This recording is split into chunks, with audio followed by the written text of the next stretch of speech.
Good evening साथियों, मैं कैमूर से संजय कुमार। गैपिंग ज़्यादा हो गई थोड़ी सी। मैं पारिवारिक कार्यों में लगा हुआ हूँ और अभी हमारे कई साथी, हमारे सांडिल्य जी, राकेश जी मधुबनी, सारण से सांडिल्य जी और राजनंदन जी पटना से और कई जिलों से कई साथी मोर्चा संभाले हुए हैं। बिल्कुल, तो 3 महीने तक तो लगातार मैं बिल्कुल लगा रहा, 1 मिनट मौका नहीं मिला मुझे। मैं अपना एक एक पल देता रहा, लेकिन थोड़ा सा अभी हमको पारिवारिक कार्यों को निपटाने का मौका मिल पा रहा है। तो साथी जो मेरा सहयोग दे रहे हैं उसके लिए हम धन्यवाद देते हैं। और आज हम लोग जिस मजबूती से खड़े हैं, हमारे नियोजित साथियों ने जिस तरह से हुंकार भरी और जिस तरह से आज हम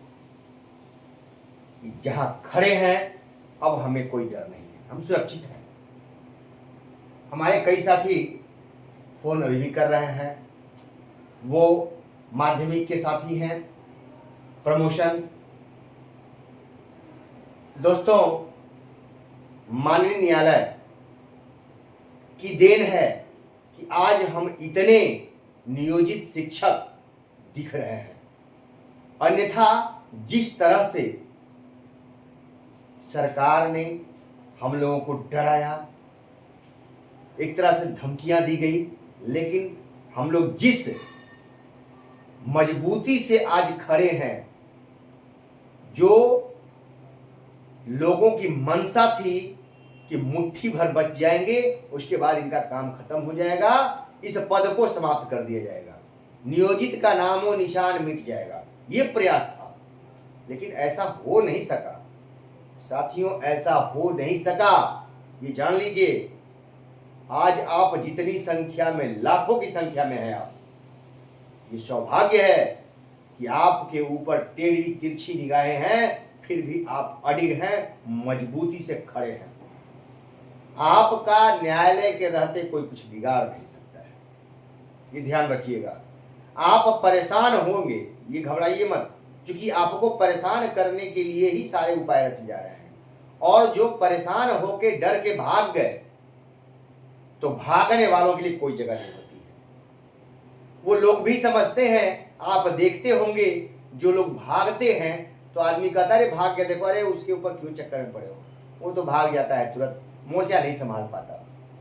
उनकी वही नियति हो जाती है। तो वैसे लोगों से घबराना नहीं है। अभी कई तरह के लॉलीपॉप दिए जा रहे हैं, कई तरह के लॉलीपॉप दिए जा रहे हैं, ठीक है। तो उससे हमको घबराना नहीं है, क्योंकि आपको लॉलीपॉप नहीं दी जा सकते, क्योंकि आपको लॉलीपॉप देने का मतलब कि बहुत ज्यादा हो जाएगा। अभी आपको आगे बहुत कुछ मिलना है। सरकार भी जान रही है कि इन लोगों को बहुत कुछ आगे देना पड़ेगा, इन लोगों को दे करके काम चला लो, बाकी तो इन सबों को देना ही पड़ेगा, ये है। तो कहने का मतलब है कि माननीय न्यायालय के आदेश हम लोगों के साथ मजबूती से खड़े हैं और हम लोग एकदम मजबूत स्थिति में हैं। थोड़ा भी हम लोगों को घबराना नहीं है, हम लोग संयम से काम लें। मैं साथियों आप लोगों से कहता हूं, बहुत कुछ मैं बोल नहीं सकता, आप समझिए इन बातों को। हलचल बढ़ी हुई है, बहुत हलचल है। आप थोड़ा सा धैर्य रखिए, एकदम मजबूती से खड़े रहिए। प्रमोशन का आदेश निकाल कर रद्द हो रहा है, क्यों? आप विचार किए? आप लोग नहीं सोच पा रहे हैं, मैं सोचता हूं। ये साजिश है, रद्द करवाने की साजिश शुरू हो चुकी है।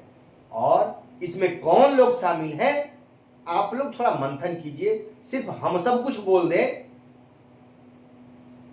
बस इशारे कर सकता हूं। समझिए, इस प्रमोशन को रद्द करवाने की भी साजिश चल रही है, और साजिश में बड़े बड़े लोग शामिल हैं।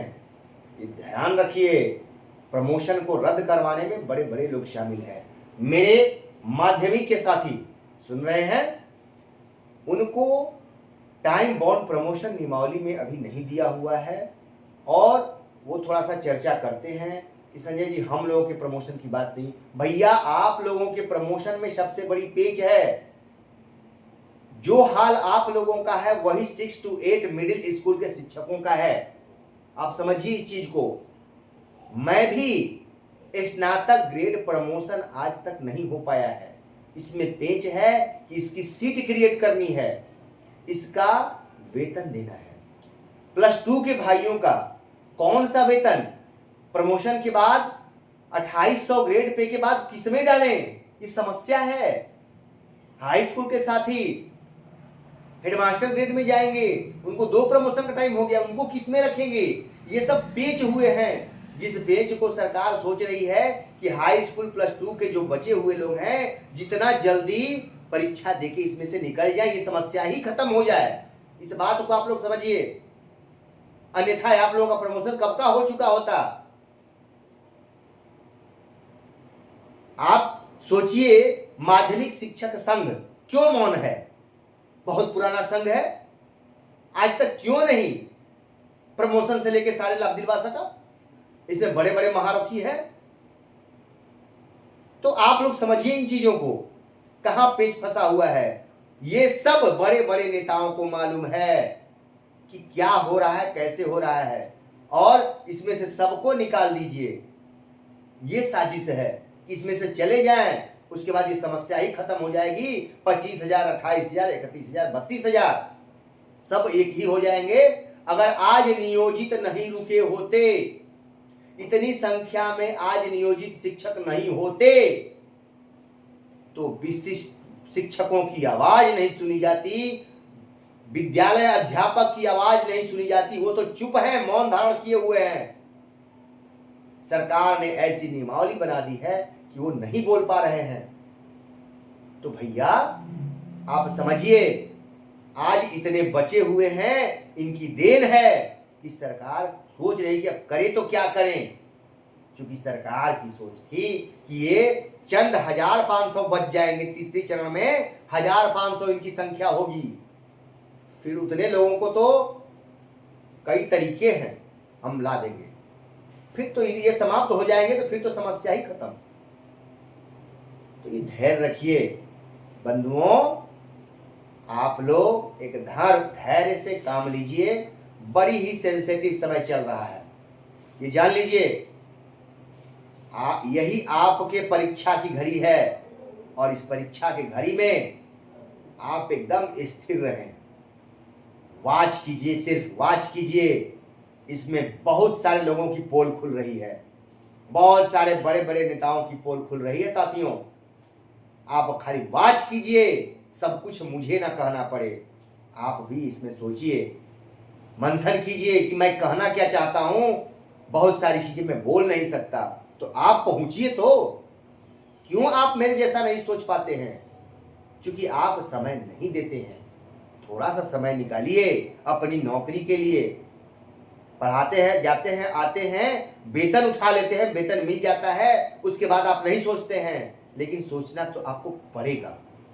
आज सोचने का ही देन है। कई साथी जो हमारे, आज हम लोग इस मुकाम पर खड़े हैं, ये समूह जो पूरे राज्य में काम कर रहा है, कुछ साथियों का परिश्रम है जो ये समूह आज इतनी मजबूती से खड़ा है। अगर आज नहीं होते तो आज नियोजित शिक्षकों की संख्या 1000 में होती, 1000 में, लाख में नहीं होती।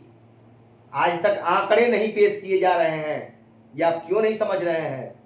आंकड़े नहीं बताए जा रहे हैं कि कितने लोगों ने योगदान नहीं किया है। ये सटीक आंकड़े नहीं बताए जा रहे हैं। आप सोच रहे, विचार कर रहे हैं? तो आप एकदम धैर्य से रहिए। आने वाले दिन आपके सुनहरे हैं। Old is gold. हमेशा पुराना सोना होता है। एकदम खरे सोने हैं आप को अब अगर रगड़ा जा रहा है तो आप में चमक आ रही है। आपके चमकने का समय आ गया है। तो इसके एकदम धैर्य रखिए बंधुओं। और हमारे कई साथी लगे हुए हैं, एकदम हम लोग मजबूती से खड़े रहें। बाकी मिशन पे मैं लगा हूं। ये नहीं सोचिए कि मैं बैठा हुआ हूं, मैं लगा हुआ हूं। मैं कैमूर में भी अपने पदाधिकारी महोदय, स्थापना DPO साहब से मिला था।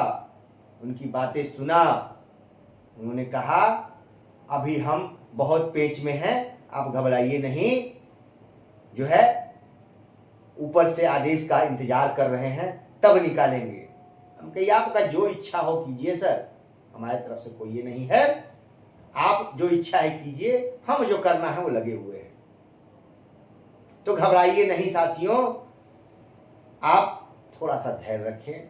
कह रहे हैं कि बहुत सारी बातें हैं जो नहीं कही जा सकती हैं, वो मिशन है। जैसे बहुत सारी बातें सरकार बाद में ओपन कर रही है, उस सरकार एक मिशन पर है, वैसे ही आपको मिशन पे रहना है। हर बातें ओपन नहीं करनी है, ठीक है? हर बात ओपन नहीं करनी है, तभी आप सफल होंगे।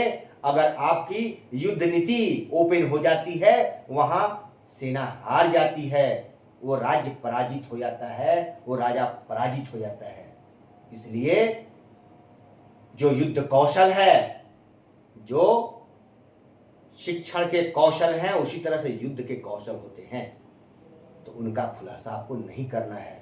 बहुत सारी चीजें, बहुत बंधु घबराए हुए हैं कि क्या कर रहे हैं। अरे भैया क्या कर रहे हैं, सब कुछ ओपन कर दिया जाएगा।